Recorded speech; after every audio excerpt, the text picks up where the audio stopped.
Bloccati in tutta Italia i rincari dei pedaggi autostradali. Gli aumenti tariffari che sarebbero dovuti scattare con l'inizio del nuovo anno sono stati congelati fino a giugno sul 90% della rete.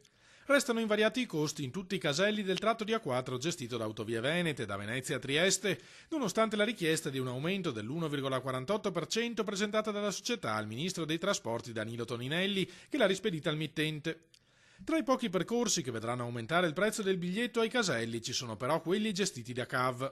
L'A4 da Padova Est al passante compreso e il tratto a pagamento dell'A57 fino alla barriera di Mestre hanno subito dal 1 gennaio il solito fastidioso adeguamento, in questo caso di circa il 2%.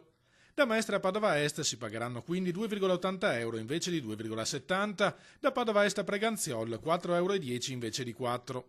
Cifre previste da tempo, spiega il governatore Luca Zaia, per ammortizzare il costo di realizzazione del passante inaugurato nel 2009. Ricordo che ci sono volute risorse per realizzare quell'infrastruttura, la stiamo pagando e tutti gli utili che da CAV, a differenza degli utili delle altre autostrade, vengono reinvestiti in Veneto, quindi non è una perdita. Purtroppo funziona così, che le opere vanno pagate e poi ovviamente gli utili, CAV sta iniziando a fare utili, vanno poi reinvestiti nel territorio.